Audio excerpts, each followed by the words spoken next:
Selamat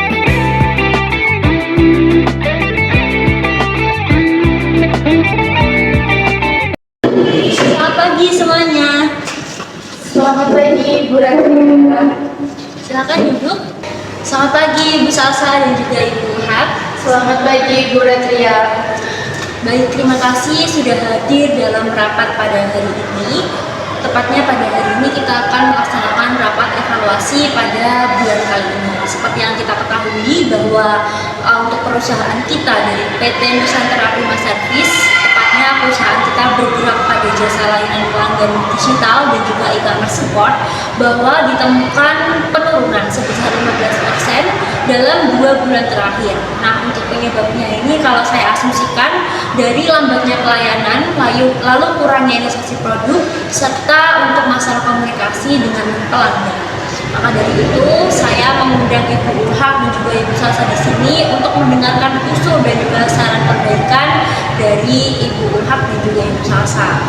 Mari kita mulai. Untuk yang pertama, untuk sarannya sebagai staf admin, kira-kira Ibu Ulhak, pengamatan dari Ibu Ulhak mengenai sisi data dan juga proses harian seperti apa? Selamat pagi, Bu Ratria dan Ibu Salsa. Terima kasih atas kesempatannya.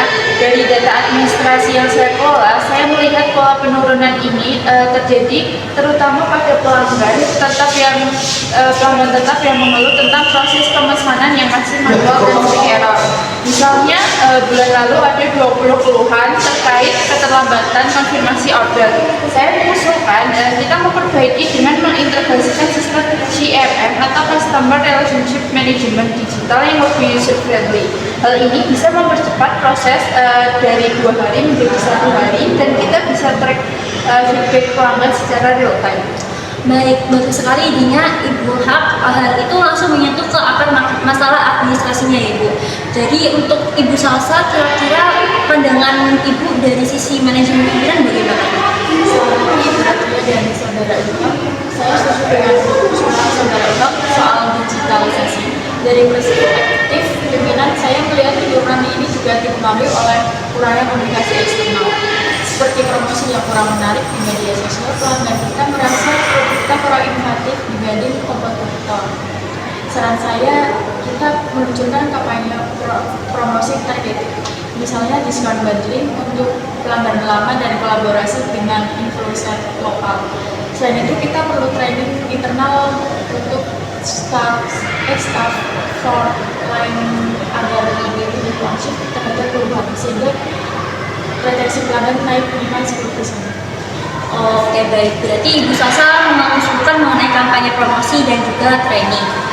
Untuk Ibu Ulhak, kira-kira usul digitalisasi ini bisa diintegrasi nggak dengan dari kampanye dari Ibu Ulhak? Kayak gimana caranya kita menghubungkan data CRM dengan promosi? Tentu saja bisa, Bu. Dengan CRM ini kita bisa segmentasi pelanggan berdasarkan riwayat pembelian. Jadi untuk kampanye diskon, kita mengirim email personalisasi atau notifikasi aplikasi langsung ke pelanggan yang sering membeli, tapi akhir-akhir ini jadi jarang membeli. Hal ini akan membuat pelanggan merasa lebih dihargai, dan kita bisa mengukur efektivitasnya melalui tingkat open rate dan conversion. Benar sekali, saya tambahkan, kita juga harus perhatikan aspek layanan pelanggan pasar penjualan. Dari laporan saya, ada kasus di mana pengiriman tertunda karena koordinasi logistik yang buruk. Usul saya bentuk tim khusus course departemen untuk handle isu ini, termasuk admin seperti saudara blog yang bisa monitor stok real time. Selain itu, mari kita lakukan survei pelanggan bulanan untuk identifikasi dini masalah agar kita tidak reaktif dan proaktif. Oke, baik. Berarti saran dari Ibu Salsa mengenai survei bulanan ya Ibu. Tapi gimana caranya kalau kita memastikan bahwa survei itu efektif dan tidak akan membebani staff? Oke, untuk Ibu Ulhak, kira-kira kalau dari sisi administrasi, adakah untuk tantangan potensialnya? Pastinya tentu saja ada Bu. Tantangannya itu mungkin tingkat respon masih rendah jika survei terlalu panjang. Saya sarankan untuk membuat survei singkat via SMS atau WhatsApp hanya 3-5 pertanyaan dan memberikan insentif kecil seperti voucher diskon untuk responden. Dari data admin, kita bisa targetkan 500 pelanggan aktif per bulan. Hal ini juga bisa menjadi sumber data untuk analisis tren penurunan, misalnya apakah karena harga atau kualitas produk dari perusahaan kita. Untuk mendukung itu kita perlu belajar tantangan virtual survei seperti Google Form atau survei marketing. Dari sisi pimpinan, saya usulkan alokasikan 5% dari budget marketing ini. Selain itu kita bisa mengintegrasikan dengan event komunitas seperti workshop gratis untuk pelanggan agar mereka merasa terlibat dan loyalitas meningkat. Oke, bagus sekali saran dari Ibu Hak dan juga Ibu Salsa.